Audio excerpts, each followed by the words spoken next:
Happy Monday, everybody. I hope you had a great weekend. Today is December 27th, 2021, and this is your Monday market update video, the last one of this calendar year.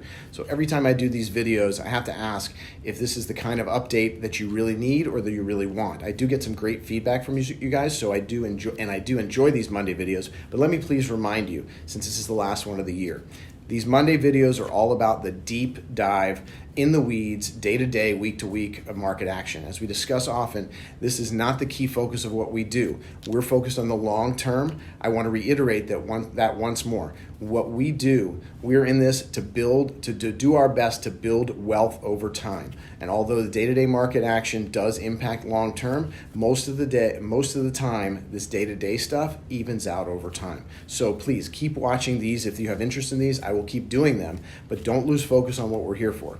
And check out the Friday videos because that'll help keep this front and center. I'll continue to post those videos as well, and those will continue to focus on our long-term goals. Okay, that's off my chest now, so let's recap last week's action. Only 4 days last week, and then let's preview a little bit of what we're going to watch for this coming week. Monday, stocks opened lower and dropped to two-week lows after the Build Back Better plan suffered another legislative setback, and the Omicron variant and its spread caused lockdowns overseas.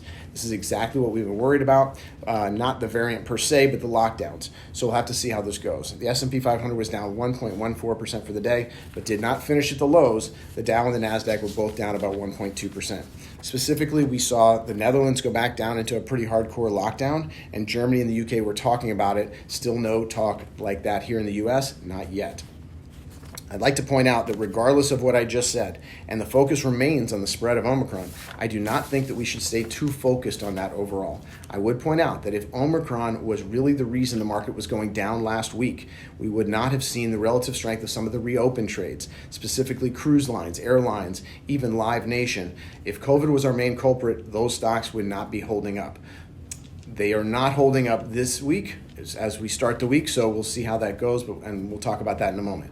So let's explore more, but keep in mind that a few other reasons in addition to COVID may very well be the overall realization that the central banks of the world are taking away the punch bowl, or at least not refilling that punch bowl. And the stimulus that they're removing is one of the main reasons that kept the market going and the strength of the world economies over the last year. Finally, with that, valuations are also still very high. It leaves little room for error. Don't get me wrong, I'm not saying this market's going to stop going up. I'm just giving you some more of the reasons about the volatility that we're going to see. We will keep watching all this, especially what corporate earnings look like, and also the idea that inflation may be peaking. We'll keep talking about this, so stay tuned. Okay, everyone to the other side of the boat. Yes, that's right. Tuesday, you guessed it, was a full recovery from Monday selling. Hope for the last-minute deal for the Build Back Better and Omicron news. All that fear was put aside. The S&P 500 was up 1.78% for the day. The Dow was up 1.6%. NASDAQ up 2.4%. Fear? Ha! That stuff, the only fear we saw on Tuesday was the fear of missing out. So what was the news feed like? Well, New York City, as well as those in the UK, have decided against lockdowns for now. And there were phone calls between the president and Senator Manchin. Enough to make a difference? Not sure, but the market was in recovery mode. Wednesday was more of the same, a bit more tame by the end of the day. Wednesday, the Dow was up 0.7%, S&P 500 up 1%, the NASDAQ up 1.2%. Driving this move today aside, driving this move that day was aside from momentum, was some Omicron news. Early evidence that it has peaked in South Africa and that it does not cause as many hospitalizations as Delta. That as well as strong consumer confidence numbers, and the president once again pushing the student loan payments off another 6 months. Just a reminder that although the writing is on the wall about taking away the punch bowl, there's still ways to stimulate the economy. So we'll see how that goes. Overall, the market continues to give the benefit of the doubt to the bulls, but we'll have to continue to watch Fed policy, inflation, and the impact of Omicron on global growth. The market is voting, but as we have seen, the change that changes pretty quickly. Thursday came along and the markets rose into the holiday weekend. The Dow added 0.5%, S&P 500 up 0.62%, and the NASDAQ up 0.85%. As you can imagine, the volume was light as many people were busy waiting at the airport for all those canceled flights. We'll have to see how that plays out in the market this coming week. We also got an EUA. That's Emergency Use Authorization. Did you ever think you'd know what those letters stood for? We got an EUA for the Pfizer COVID oral antiviral pill and the Merck pill.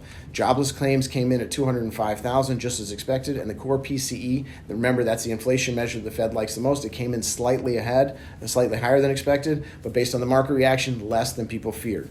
Overall, this week followed the previous week where we saw the worst three-day decline in the S&P 500 since September, the worst NASDAQ decline since May. So as many people were getting positioned for the Santa Claus rally, the S&P 500 set its 68th record close on Thursday. That's the most since 1995 when we set 77 record closes. What does all that mean?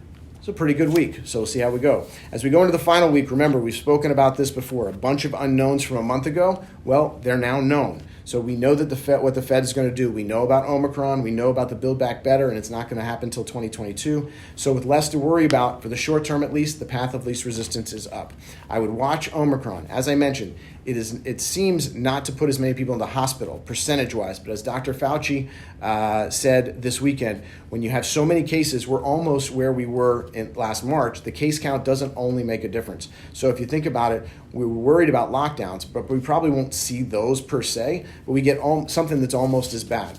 Airlines canceled over 2,000 flights since Christmas Eve, and that was not due to hospitalizations, just due to quarantine rules, positive cases, and labor shortages. We saw the same thing at retail stores and restaurants, closed because of quarantine rules. So even without hospitalizations going up, we still may impact the growth of the economy. Will it delay all that, or is it worse? And we'll have to see how that goes. The history's on the side of the bulls. According to the Stock Traders Almanac, yes, that's a real thing.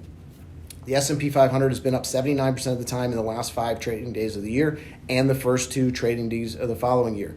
Now, we know that this is not an ordinary year, so take all that with a grain of salt. According to Bank of America, since 1980, there have been 10 times when the market came into the final week up 20% or more, and 9 out of those 10 times, it ended the final 6 days higher. It has also been common for the high in the month of December to be set in these last final days. So you may want to pay attention. Looking into this coming week, as you can imagine, it'll be a slow one, all things considered. We'll get some housing numbers and, of course, jobless claims on Thursday, along with Chicago PMI.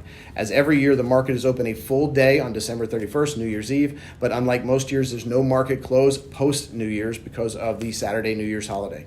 We'll be back at it Monday morning, January 3rd, 2022.